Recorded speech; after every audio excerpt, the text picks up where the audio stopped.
Muy buenas tardes, ¿cómo están? Les doy la más cordial de las bienvenidas a esta, la página de Conciencia, del proyecto Conciencia, donde cada semana tenemos un encuentro, ustedes y yo, en la sección Por Amor a Gaia. Esta sección preciosa que está destinada a la ecología, a poner nuestro granito de arena para que este mundo y todas sus bellezas se conserven. Pues primero que nada, muchas felicidades a todas y a todos, donde quiera que estén. Espero que lo estén pasando muy bonito en compañía de sus seres queridos. Y pues, qué mejor que honrar en este día un gran amor, ¿no? El amor por nuestro planeta, el amor por las plantas, por los animales. Y el día de hoy vamos a aprender de un tema muy bonito que son los ecosistemas terrestres. Y bueno, pues ustedes han de saber, mis queridísimas amigas y amigos, que en este planeta únicamente tenemos dos tipos de ecosistemas, los ecosistemas terrestres y los ecosistemas acuáticos o marinos. Y bueno, no nada más existen los ecosistemas marinos, también hay dulceacuícolas, pero de eso vamos a hablar la siguiente semana. Hoy nos toca hablar de 6 ecosistemas terrestres primarios, pero pues vamos a comenzar por comprender qué es un ecosistema, ¿no? Y un ecosistema es una comunidad de organismos y la interacción que tienen con el medio ambiente. Entonces, cierto tipo de organismos con cierto tipo de ambiente, esto forma un ecosistema. Y los especialistas dicen que únicamente en el mundo tenemos 6. Entonces los vamos a recorrer para conocerlos y saber, pues, tener una idea general de cómo es que nuestro planeta tiene estos preciosos ecosistemas y en qué consiste cada uno. El primero es la tundra, el segundo es la taiga, el tercero es el bosque templado caducifolio, también tenemos a la selva tropical, a los pastizales y matorrales templados y al desierto.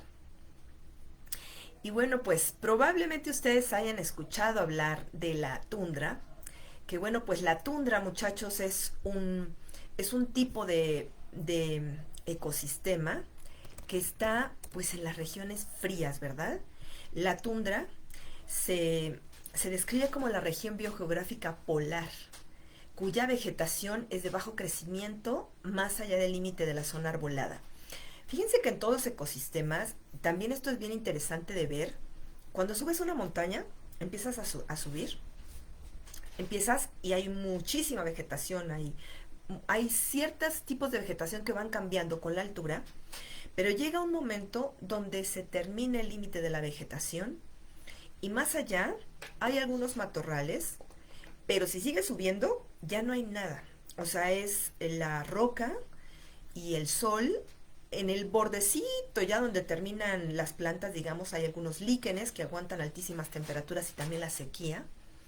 Y bueno, pues con la tundra ocurre algo semejante. La tundra realmente ya está en lugares que van más allá de la zona arbolada y que ya tiende a estar cercana a las zonas polares. Entonces tenemos un subsuelo helado, falta de vegetación muy alta y también hay pocos, digamos, en comparación con una selva tropical, por ejemplo, tenemos pocos animales y poca diversidad de plantas. Pero pues estas plantas y estos animales le hacen frente al frío glacial, que normalmente pues tú vas a encontrar en este ecosistema de la tundra, pues plantas pequeñas, ¿verdad? Plantas pequeñas que se adhieren a la roca, que se adhieren al suelo y que constituyen el sostén de la vida animal en esos lugares. Entonces, este es nuestro primer ecosistema. Pero fíjense, es interesante distinguir estos ecosistemas terrestres de los ecosistemas acuáticos, porque obviamente en los ecosistemas terrestres tenemos una más baja disponibilidad de agua que pues en el mar o en el agua dulce, ¿verdad? O en las lagunas, que son los ecosistemas acuáticos. Pero qué maravilla, muchachos, de verdad es ver que en este planeta, en donde sea que estemos, la vida se adapta y se adapta de forma magistral. Entonces prácticamente no hay ningún lugar de este planeta donde tú digas, ahí no hay vida. Eso no existe, muchachos. Pues aquí lo vamos a hacer en un recorrido, como me encantaría de verdad, pero imagínenselo en sus en sus mentes que nos estamos acercando a los polos y entonces nos encontramos ya en el límite de la vegetación arbórea, o sea, se terminan los bosques de coníferas, que también son de regiones frías, pero se terminan y empiezan llanuras que se quedan bajo el hielo muchos meses del año. Pero bueno, pues en estas llanuras hay plantitas chiquititas y hay algunos animales, pero son los menos. Realmente es una región poco habitada. ¿Dónde tenemos tundra? Tenemos la tundra, por ejemplo, en Alaska, al norte de Canadá, al este de Groenlandia, en la costa ártica de Europa, también en Chile, en Argentina, en la isla de San Pedro, que está en Georgia del Sur, y en pequeñas zonas del norte de la Antártida. Entonces, bueno, pues este, muchachos, es nuestro primer ecosistema planetario. Y después tenemos otro nombre que probablemente hayan oído, que es el ecosistema de la taiga. La taiga, muchachos, es el bosque boreal. Si se fijan, vamos a ir desde los extremos y vamos a ir contando qué hay cuando nos vamos acercando al Ecuador. Pero termina la tundra y empieza, perdón, termina la tundra y empieza la taiga. Y la taiga, muchachos, es el bosque boreal, que está caracterizado por las coníferas. Y las coníferas son súper resistentes a la sequía y también al frío, muchachos.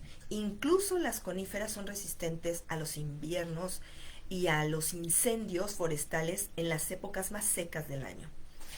Estas características de las coníferas pues les han hecho extenderse ampliamente abajito de todas estas zonas de hielos, y ya después de que terminó el hielo y empieza toda esta zona de la tundra, bueno, pues está la taiga con sus bosques de coníferas inmenso.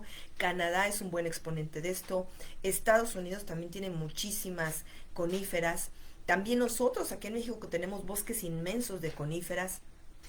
Por supuestísimo que Alaska también tiene, Argentina, Chile. Entonces, hay países que no tienen, pero pues por supuesto que la taiga está muy extendida en todo el planeta. También Europa tiene muchísimas zonas arboladas inmensas. Hola Jessie, bienvenida. Entonces acuérdense, donde quiera que hay extensiones gigantescas de coníferas, bueno, pues ahí estamos hablando de este bosque maravilloso que es la taiga, ¿no? Y es otro de los ecosistemas del planeta. Y luego tenemos el bosque templado caducifolio, que este bosque templado caducifolio, digamos que ya estamos como más familiarizados con ellos porque son como los ecosistemas donde tú y yo solemos ir a pasear en el fin de semana. Por ejemplo, cerca de la Ciudad de México, tenemos aquí el Parque de la Marquesa y tenemos también algunas zonas que tienen coníferas, tienen extensiones muy grandes de coníferas, pero hay una mezcla también.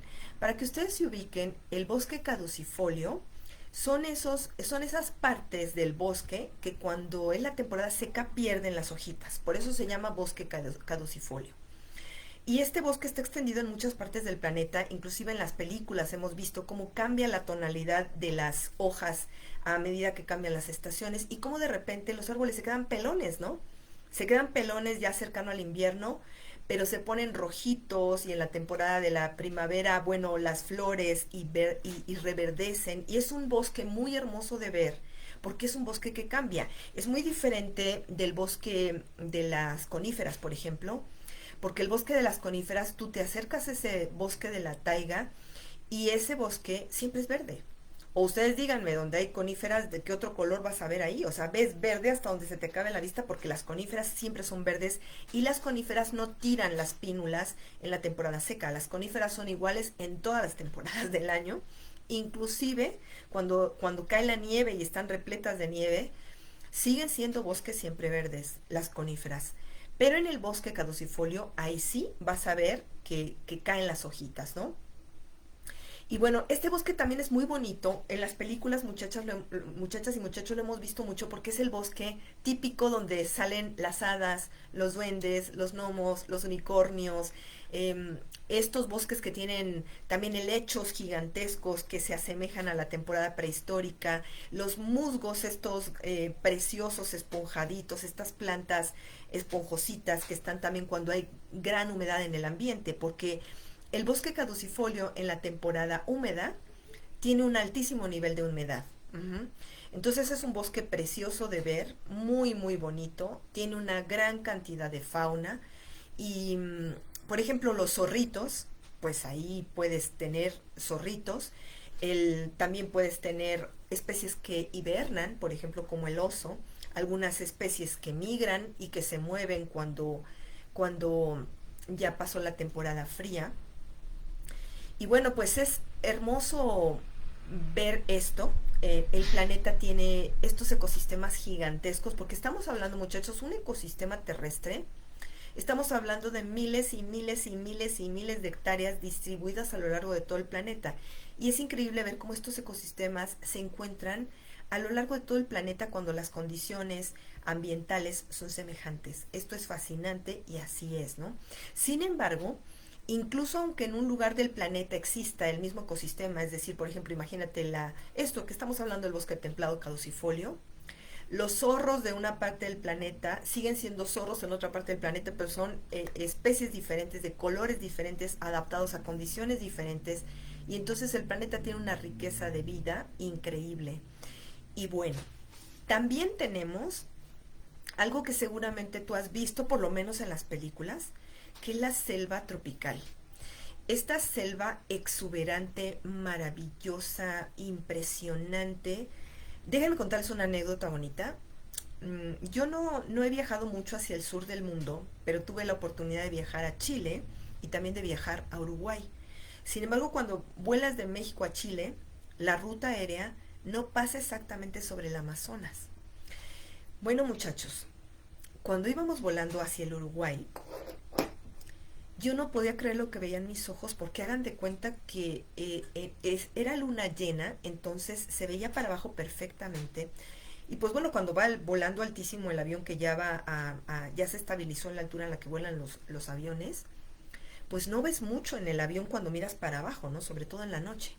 De repente se vislumbró una serpiente plateada gigantesca que se veía pero enorme, muchachos. Y me quedo viendo a eso y dije, por Dios, esto es el Amazonas. Y volamos, muchachos, muchísimo tiempo sobre el Amazonas. O sea, nada más imagínate las dimensiones que tiene eso para que tú puedas ver. O sea, me acuerdo que yo ni siquiera quería nada, ni despegar mi vista ni un instante, porque eso era mágico. Uno de los ríos más caudalosos, más grandes del planeta, pero muchachos, como era luna llena, se podía ver el reflejo plateado de la selva. Ay, no, criaturas de Dios, qué cosa más espectacular. Las selvas son probablemente, las selvas tropicales, uno de los ecosistemas más importantes para el planeta, porque la cantidad de plantas y animales que existen en esos lugares rebasa pero con muchísimo la que hay en otros ecosistemas del planeta.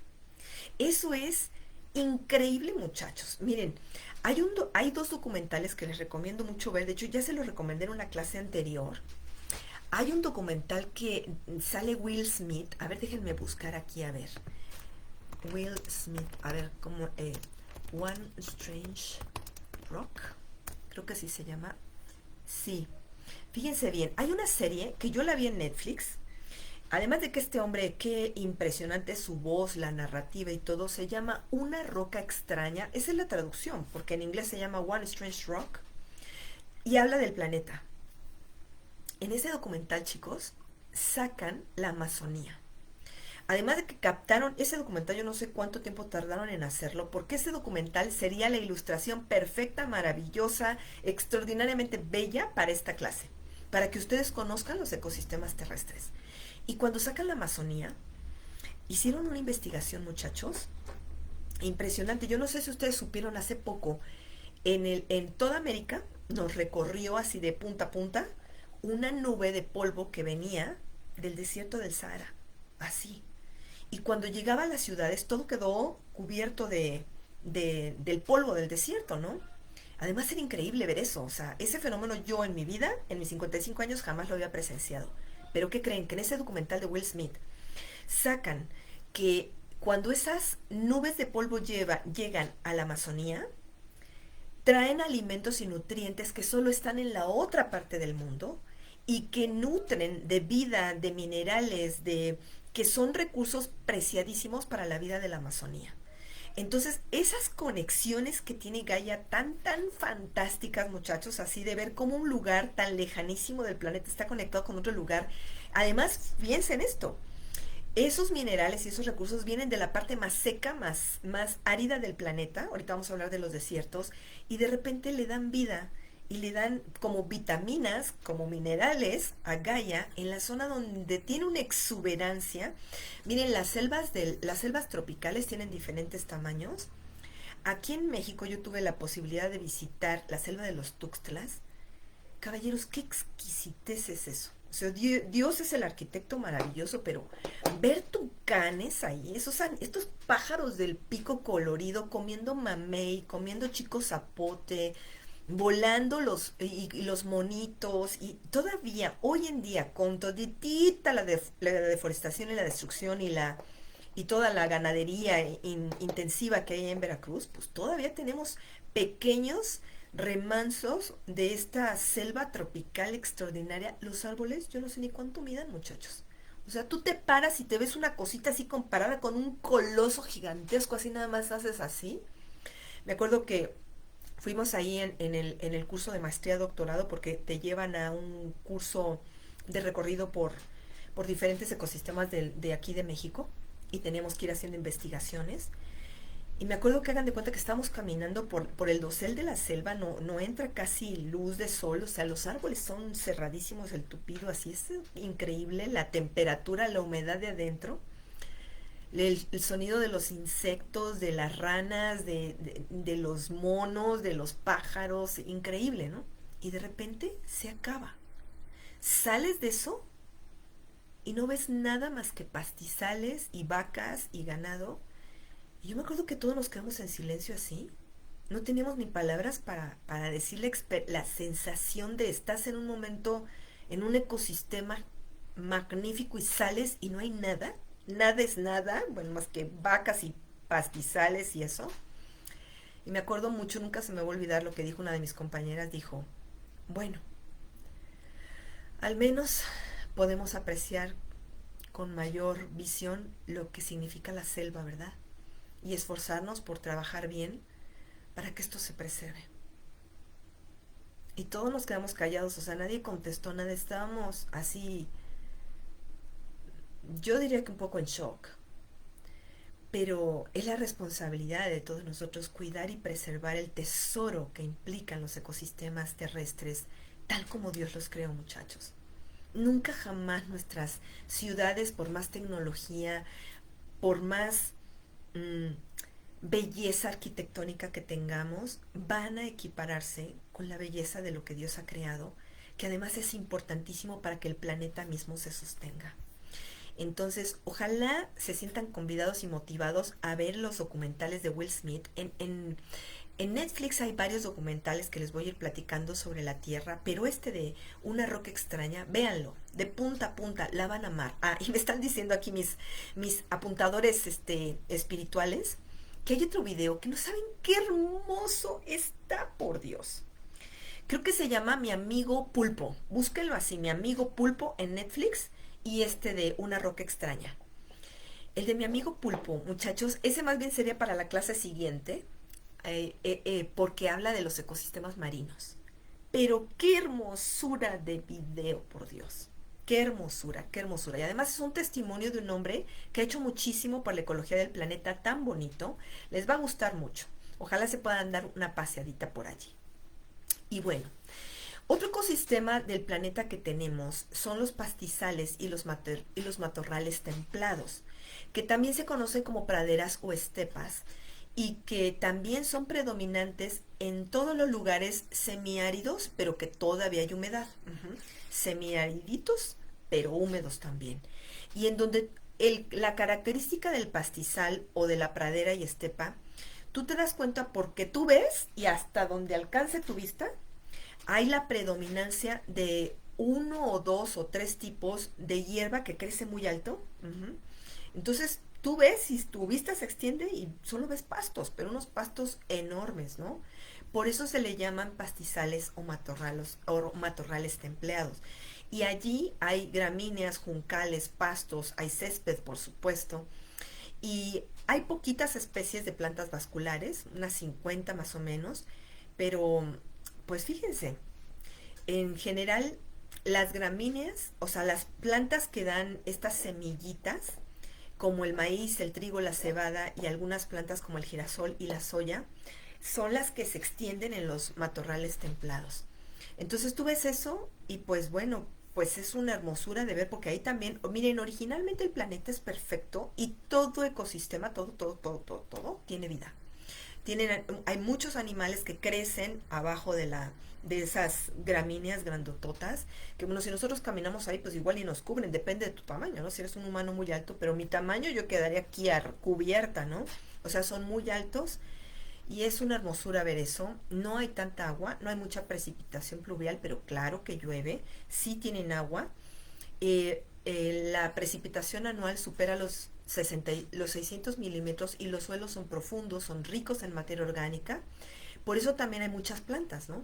Ahí haz de cuenta que lo que ha hecho el hombre es que en los lugares donde existía originalmente este tipo de ecosistema, como el suelo es muy rico, ahí tenemos hoy en día la mayoría se están transformando en lugares de cultivo. Eso es lo que estamos haciendo con las praderas y los pastizales y todo esto, ¿no? Pero bueno, todavía es posible ver este ecosistema así, tal cual, sin que nadie le haya metido mano, en Norteamérica, en Sudamérica, en Sudáfrica, en Asia y también en Australia. Entonces, pues ahí hoy en día, gracias a los suelos y gracias a estas condiciones, pues el mundo se abastece de los cereales que consumimos, porque básicamente el mundo, muchachos, no pasa hambre gracias al trigo, al maíz, a la cebada, a todos estos cereales que han sacado del hambre y que nos hicieron volvernos sedentarios cuando éramos nómadas. ¿Se acuerdan antaño el hombre del Neandertal y todos estos que tenían que andar cazando, siguiendo a las manadas animales? Así vivíamos de recolección y de caza, vivimos muchísimos años hasta que finalmente aprendimos a cultivar.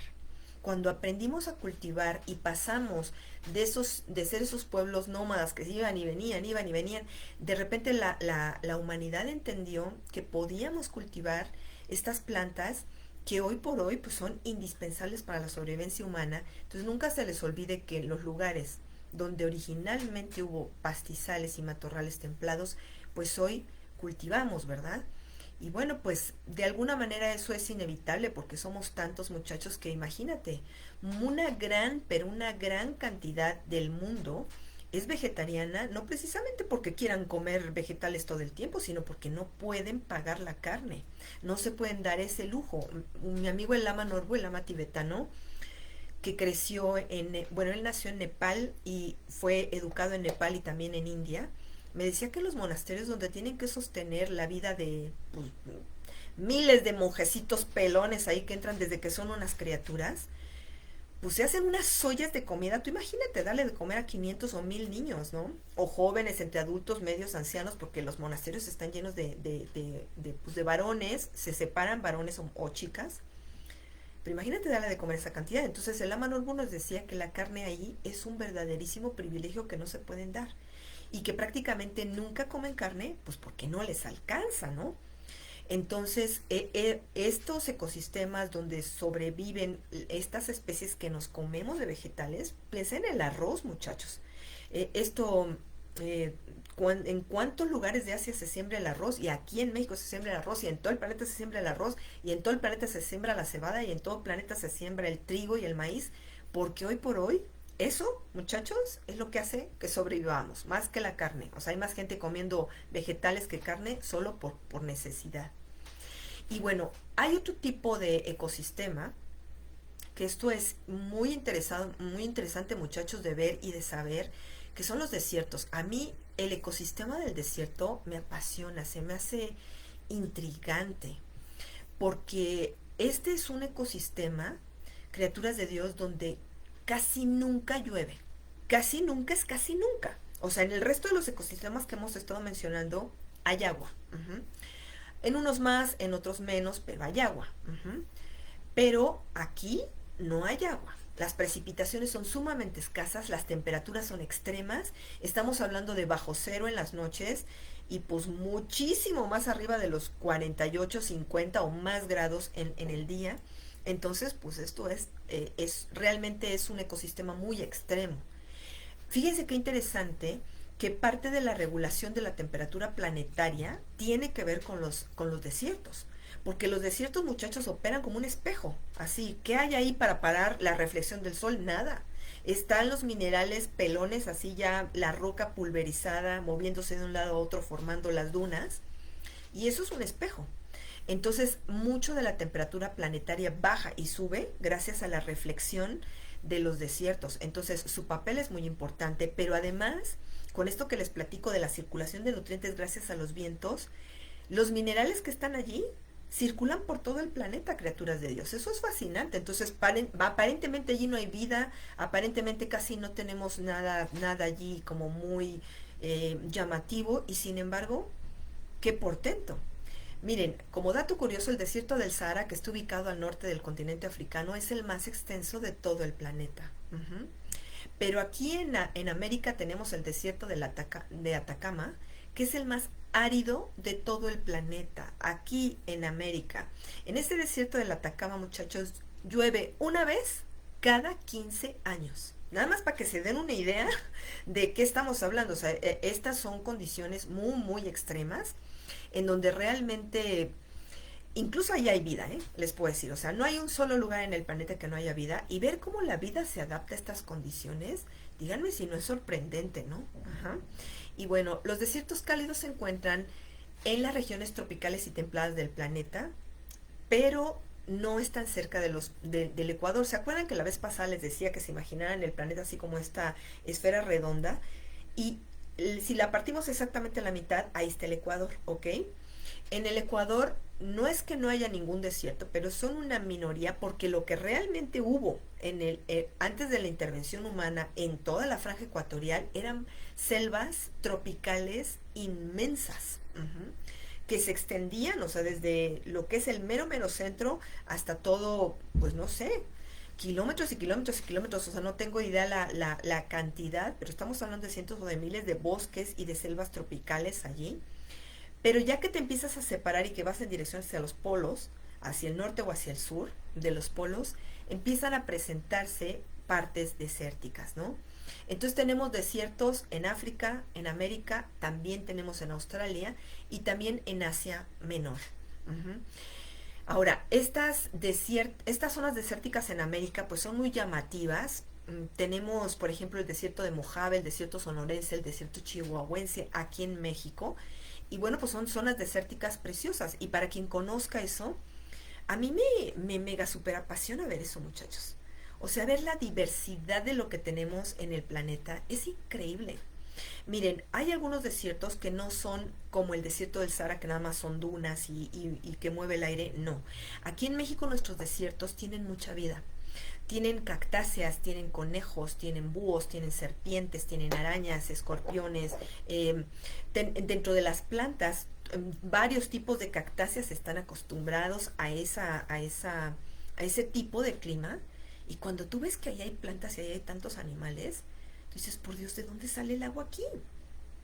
Pero las plantas están adaptadas perfectamente para acumular el agua y para aguantar esas tremendas sequías y temperaturas, el tiempo hasta que vuelva a llover, la acumulan. Y los animalitos comen raíces y beben el agua, no como nosotros la bebemos. No, ¿nunca se han preguntado eso? ¿Nunca se les ha hecho interesante el fenómeno de cómo no es que se mueren los pájaros en las ciudades? ¿O cómo es que las ardillas están vivas cuando, por ejemplo, en esta ciudad, muchachos, yo estoy impresionada. Después de venir de Jalapa, Veracruz, que ahí llovía todo el santo año, pero todo el santo año es todo el santo año, ¿eh? Incluso en la primavera llega a llover y llueve fuerte. pero claro que tenemos marcado el verano con muchísima precipitación y el resto del año, pero llueve casi todo el año.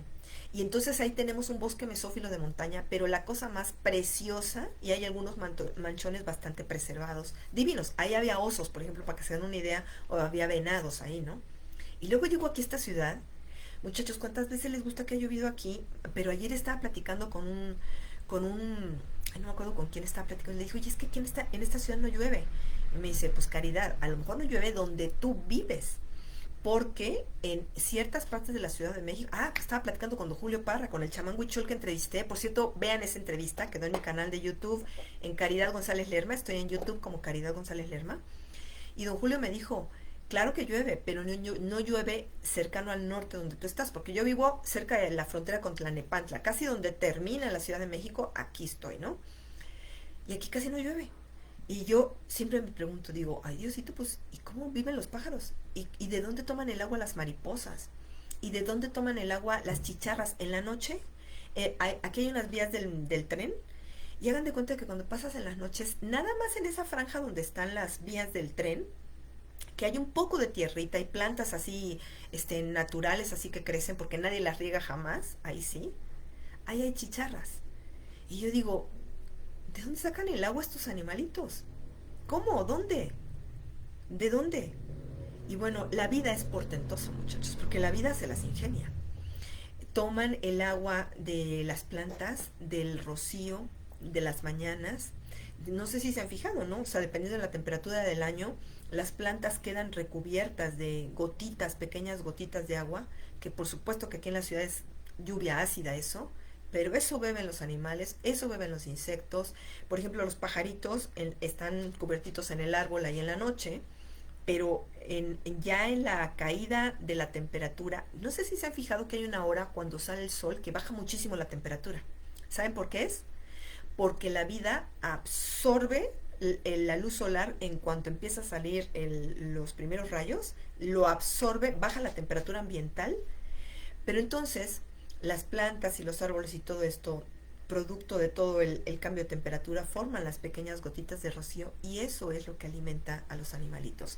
Eso es con lo que se sostiene la vida y en los desiertos pues se alimentan con las raíces y los animalitos comen eso, lo buscan, lo comen o lamen lo que secretan las raíces porque las raíces secretan muchas sustancias nutritivas.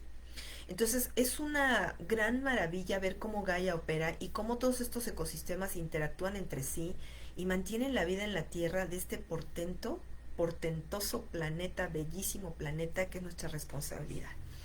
Y bueno, pues como cada clase, déjenme saludar a los que están conectados. Gracias mi Jessie, gracias Abby y gracias Ofelia por estar aquí en la clase, preciosas. Muchísimas gracias por acompañarnos. También saludo a los amigos que nos acompañan desde la página de la Academia Angelus y también del grupo Conciencia In y también del grupo Portal de Terapeutas de Luz donde se transmiten en vivo estos videos.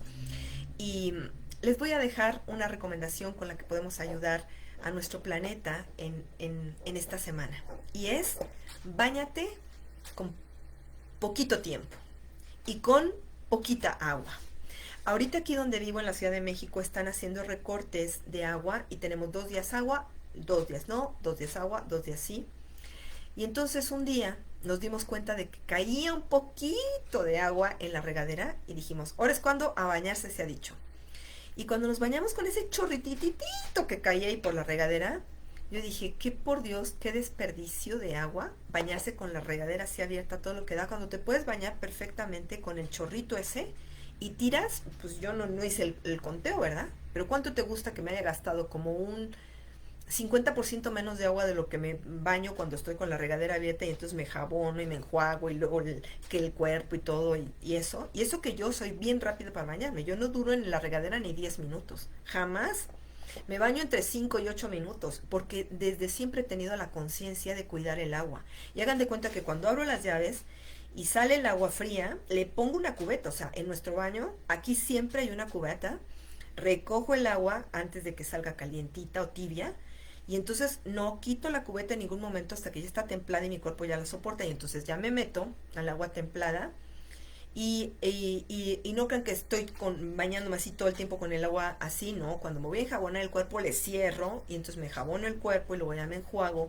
Y todos podemos hacer esas pequeñas cosas para cuidar el agua del planeta.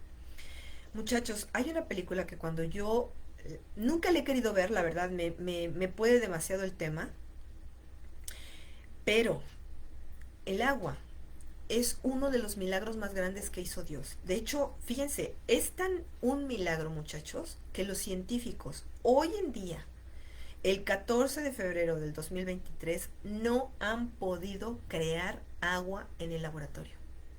Se necesitan condiciones dificilísimas, súper especiales, a manera de que hoy por hoy agua creada en un laboratorio no tenemos, señoras y señores. A lo mejor existirán unas cuantas botellitas por ahí que los científicos tienen guardadas como un tesoro y como para sus laboratorios, pero no podemos esperar abastecer a la población mundial de agua dulce con un laboratorio.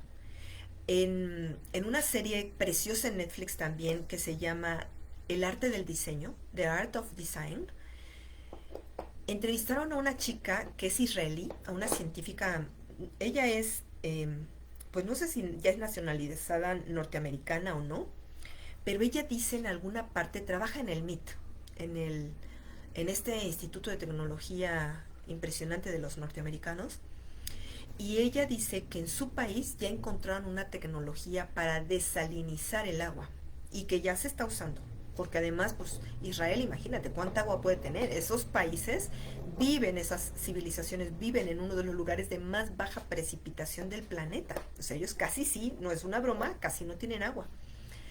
Y ella decía esto, pero la verdad, yo no sé si esa tecnología está al alcance de cualquier país por el costo que eso ha de tener, qué tanto porcentaje de agua se puede abastecer. En fin, muchachos, que por muchas razones tú y yo tenemos que cuidar el agua. Porque en esta película de Mad Max que les digo que no me he atrevido a ver, las guerras son por el agua. Porque ya no hay agua, porque se terminó el agua en el planeta. Y entonces los pocos sobrevivientes que quedan por allí son unas mega archirrecontra que peleas para tener acceso a unos pequeños galoncitos o llevar para poder tomar agua, para poder pues cocinar un poquito, para medio darse un trapacito con agua y nada más. Y la verdad, tenemos que hacer lo posible porque ese futuro nunca llegue. Tenemos que aprender a cuidar nuestra agua. Entonces, baños cortitos, criaturas de Dios. Ciérrenle a la llave cuando se esté enjabonando el cuerpo. Inclusive hay gente que incluso tallarse la cabeza se la tallan muy lento. Yo, o sea, jabón y bueno, además ahorita que tengo el cabello tan corto, ¿cuánto te gusta que me tarde? No me tardo ni, ni un minuto lavándome la cabeza, ¿no? Y me enjuago de volada y luego ya sigue el cuerpo, pero le cierro. Y acuérdate de la cubetita para recoger y no tiene que haber fugas de agua en ningún lado de tu casa. Nada de que gotea el fregadero o el lavadero o el WC y que se te va por ahí el chorrito permanente. Arregla el sapito del WC, báñate con baños cortitos, utiliza poca agua en tu casa. Y de verdad, yo les invito, 1000 veces les voy a decir lo mismo. Tú no veas lo que hace el de la izquierda ni el de la derecha. Tú proponte ser el cambio que quieres ver en el mundo. Tú vive sabiendo y sintiéndote feliz y en paz contigo mismo, decir, yo estoy poniendo mi granito de arena por Gaia, sí, y por puro amor a Gaia, y ya, y enséñale a tus hijitos, y enséñale a tus vecinos, y enséñales, ¿no? Miren, no hay mayor ejemplo, perdón, sí, no hay mayor escuela que el ejemplo, eso siempre va a ser así, para con tus hijos, para con tus amigos, para con tus seres queridos.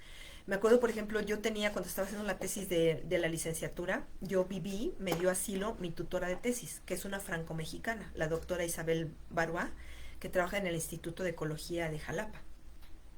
Ella sabe cómo lavaba los trastes, ponía una tinita y tenía el jabón, ponía jabón, pero empezaba a lavar en la tina, todos, los enjabonaba todos, y luego ya con ese mismo jabón, esa misma agua jabonosa lavaba todo. No crean que estaba agarrando a cada ratito agua de jabón de otro lugar, sino que con esa misma agua jabonosa, todos jabonados. Y ya cuando le iba a pasar a la lavada, vertía de esa charola el jabón, echaba agüita, así, no crean que mucho, así rebosando, por ejemplo, una tinita como este tamaño, y le ponía como 3/4 partes de agua, la mitad de agua, y con esa agua enjuagaba todos los platos. Yo le decía, Isa, ¿y, ¿y por qué haces eso? O sea, yo nunca había visto eso, nunca jamás. Y me dice, porque Francia es uno de los países con más carencia de agua en el mundo. Y dice, entonces a nosotros nos enseñan una cultura de protección del agua siempre. Entonces, hagan de cuenta que yo nunca había visto, por ejemplo, en mi casa, pues que iba a andar teniendo eso, ¿no? Era una regadera normal. En la casa de Isa había de esas regaderas de tubo, donde tú diriges el agua con una manguerita de metal, pues está conectada, está instalada, entonces la diriges, eso ahorra mucha agua. Si ustedes pueden pagar eso, esas instalaciones en su casa, hagan eso. Y también, ya que no tengas que estar caliente, fría, se tira un chorrísimo de agua cuando haces eso. Si puedes pagar una instalación que temple el agua, como estas, pues sí, tienes que contratar plomero y comprar todos los aditamentos para tener el temple del agua. Se pueden ir haciendo estas cositas, pero empecemos por poner la cubeta debajo de la regadera, amores, por darnos baños cortos, nada de que baño de 1 hora, 3 o 4 y que el tina todos los días. No, hombre, Diosito santo, muchachos, nos vamos a quedar sin agua, en serio. Y acuérdense, juntos hacemos mucho. Ese es el lema del proyecto Conciencia. Pongamos nuestro granito de arena. Aquí les dejo el tip y espero que hayan disfrutado la clase. Feliz Día del Amor y la Amistad. Ah, y les quiero invitar. Les quiero súper invitar. Miren, el próximo jueves, en punto de las 6 de la tarde, voy a dar una masterclass gratuita, abierta a todo el mundo. Les voy a compartir ahorita el enlace debajo de este video. Ustedes tienen que entrar a una página que fue diseñada específicamente para que ustedes se registren. Tienen que entrar, dan su nombre, su correo electrónico y anotas ahí en el asunto, quiero registrarme para la masterclass. Y ya, entonces el sistema te devuelve el mensaje y te manda los datos para que tú te puedas unir. La masterclass se va a dar en Zoom y esa es la forma de registrarse. Es totalmente gratuita. ¿Y de qué tema creen que voy a hablar? Voy a hablar de los ángeles del amor. Acuérdense que además de bióloga, soy angeloterapeuta y por supuesto que para celebrar el Día del Amor y la Amistad, vamos a hablar de los angelitos del amor y de qué hacen por nosotros, de cómo embellecen nuestras relaciones, de cómo esos angelitos mágicos están detrás de cada enamoramiento, de cada relación que fructifica, de los niños en la pareja, del crecimiento, del gozo de la pareja y de todas las bendiciones que ustedes se puedan imaginar y pedir y querer en el amor. Bueno, pues detrás de eso están los ángeles del arcángel Chamael. Entonces, les invito, están muy cordialmente invitados, les voy a dejar la invitación aquí en esta página de Conciencia y también ya está el enlace en todas mis páginas, en la página de la Academia Angelus. Aquí en Facebook yo tengo una página que se llama la Academia Angelus, suscríbanse, denle like, ahí también grabo videos los jueves, pero de angeloterapeuta grabo allí y por supuestísimo que está mi canal de YouTube, ahí en el canal de YouTube, pues mis amores, ahí tienen un mundo de videos que he grabado ya desde hace muchos años. Ya tengo con ese canal yo creo que como 13 años. Entonces, muchísimas gracias por estar conmigo en el Día del Amor y la Amistad. Nos vemos el juevesito en esta transmisión en la Masterclass. Inscríbanse todos, es gratuita. Me va a dar muchísimo gusto recibirles. Les mando un beso, los quiero, bonita noche y que tengan un muy feliz 14 de febrero.